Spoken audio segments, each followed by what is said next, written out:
Kurush began his career in tea in 1985 with Brooke Bond India Limited, shortly after the Anglo-Dutch major Unilever acquired the storied brand. He worked for 20 years in India with tenures at all 6 of India's tea auction centers as a taster and tea buyer, and at the company's blending and packing factories as a tea blender. He then relocated to Dubai, where he spent 8 years as Lipton's beverage supply chain director, buying, blending, and packing tea markets across its Asia and Africa region. Over the next decade, his work in the UK focused on consumer research, recipe design, building a tea culture, and training a global cadre of up to 80 tea tasters across Lipton's integrated tea business from bush to brand. He has traveled extensively, partnering with producers and sourcing sustainably certified and organic teas from the world's most exclusive network of growers. He holds a degree in economics from Mumbai University and plans to return soon from the UK to his home in India. First, we've known each other for many years, for which I'm most grateful. As listeners are about to discover, you are a masterful teacher. Yet I recall you describing yourself as a student of tea. Even after 40 years, it's uncanny, but the truth is that in any subject matter area, the more you know, the more you realize how little you know. And that's something which has stayed with me. So I think I've remained a student of tea, respectful of the traditions, respectful of the craft. But at the same time, I've always kept an eye to the future in terms of, what's new out there, what's evolving out there, what's somebody, trying to craft differently out there. So there's a lovely appreciation of tradition and trend in terms of my approach. I've always stayed hungry to sort of taste more tea. When I'm on my tasting bench, it's what gives me most joy. If I'm surrounded by people whom I can take through a guided tasting and provide some context with which they can better understand the nuances of tea, that for me is very, very rewarding. Listeners want advice on tasting tea and learning what makes tea taste good. Will you share your perspective? First things first, I think there is no right or wrong. As they say, beauty lies in the eye of the beholder. So, one person's good tea may not necessarily be another person's good tea. It depends on how your palate has been conditioned, what your memory structures are, what your associations with flavor are. The best way to learn about tea is to taste it. I mean, that's what we learned on the bench. And the more you experiment, you're bound to find, your sweet spot. You're bound to find your favorite, as I call it. And I think once you find that, there's no turning back. The tea that you were drinking in the past, you will not go back to it once you actually discover the dazzling diversity and the flair that tea has. So whether it's a, black tea, a green tea, a white tea, a yellow tea, an oolong tea, whatever it might be, I would say as a novice, when you're going into the tea industry, be prepared to experiment, but then also be prepared to be surprised. Go in with an open mind, don't have any preconceptions, slurp as many teas as you like, and I'm sure you will find something which is particularly sort of drawing you in. There is a tea for every palate, every price point, and every person. And if you haven't discovered it, trust me, it's still out there. Just go on experimenting and you will find it. Once you find it, there's no turning back. What do you tell someone who asks, how did you become a tea taster?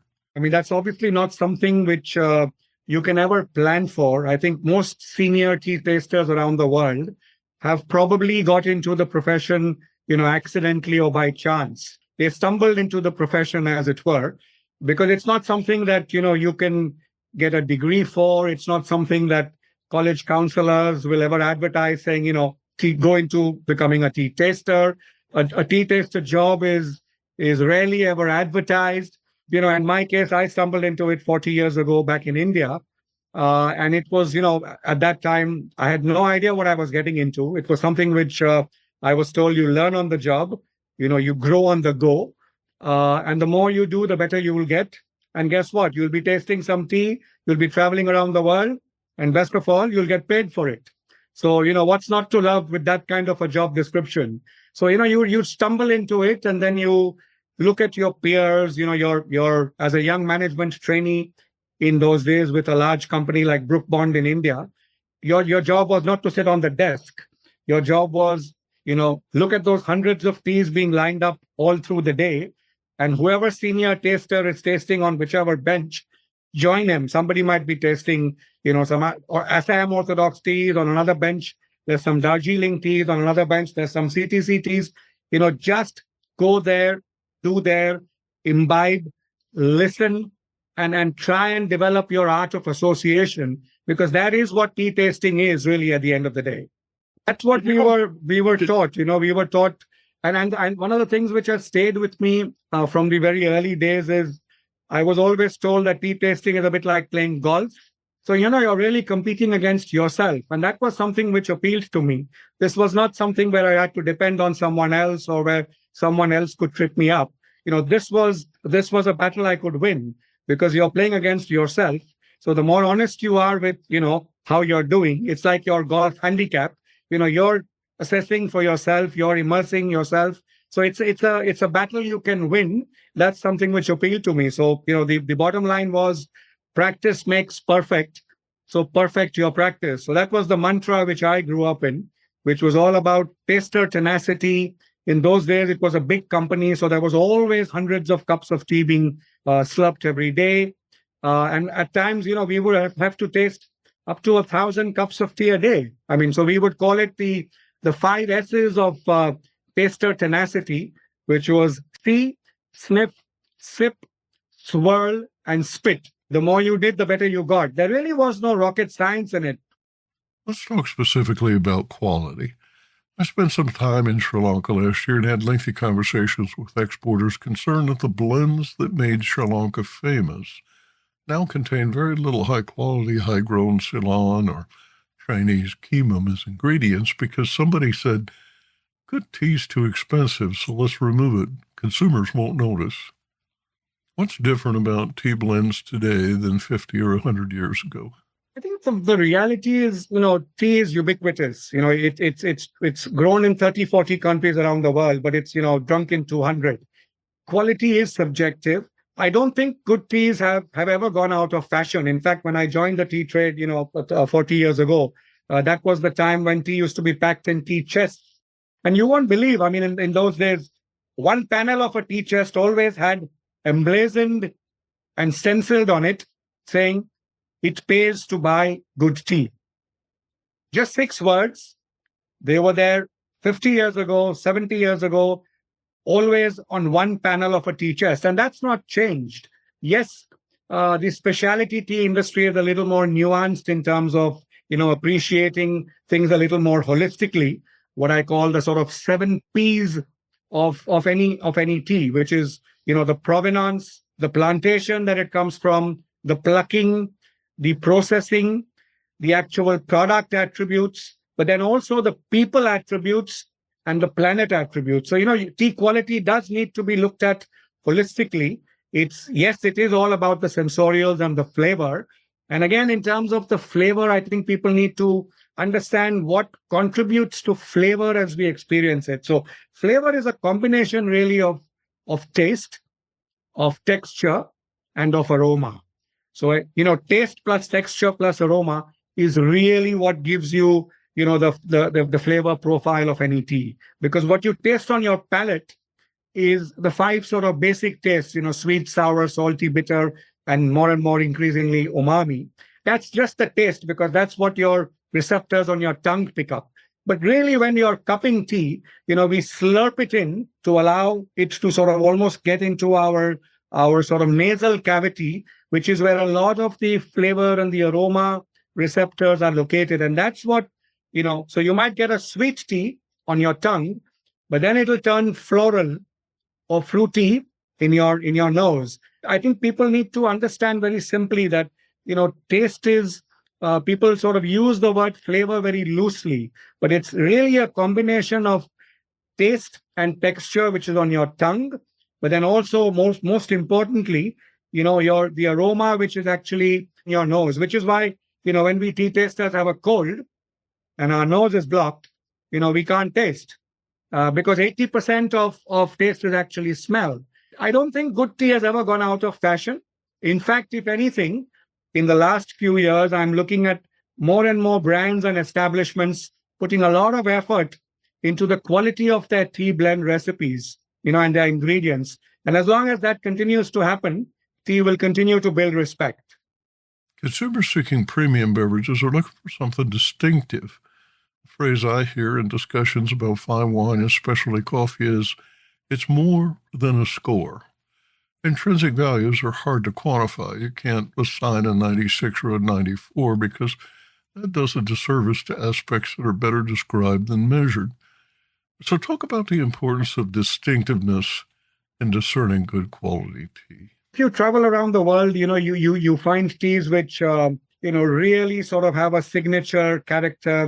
They have a very clear sensorial direction. And as you evolve as a tea taster and you open yourself up to teas from around the world and different sensory profiles, or almost sort of straddling a flavor wheel, as it were.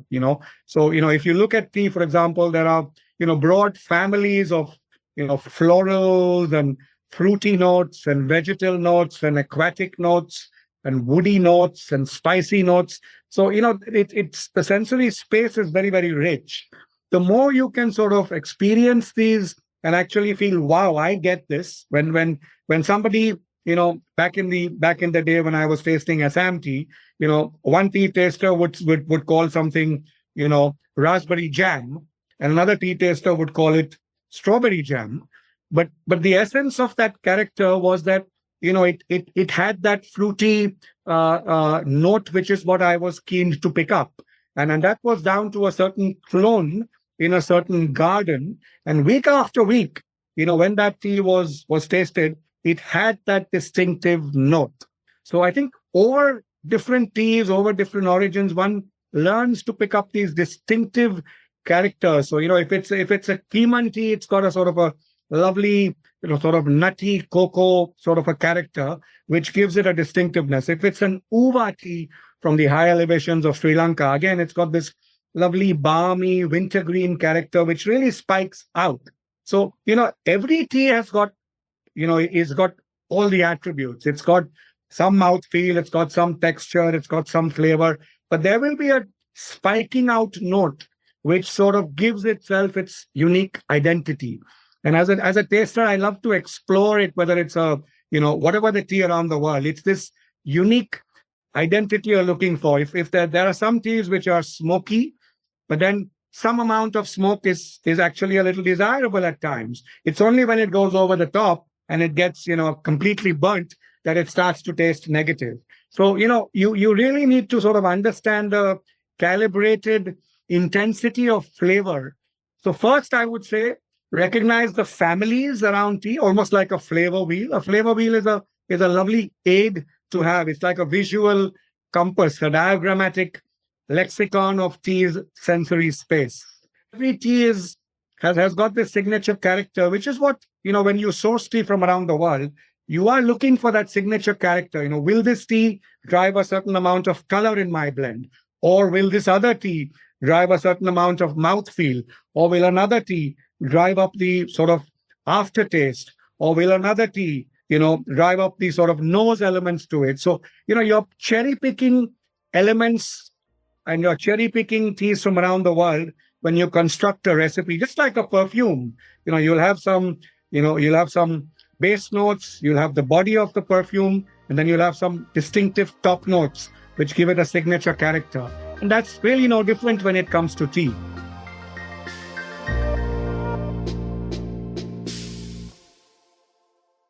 Produced by Adavita Studios. Connect your voice to the world.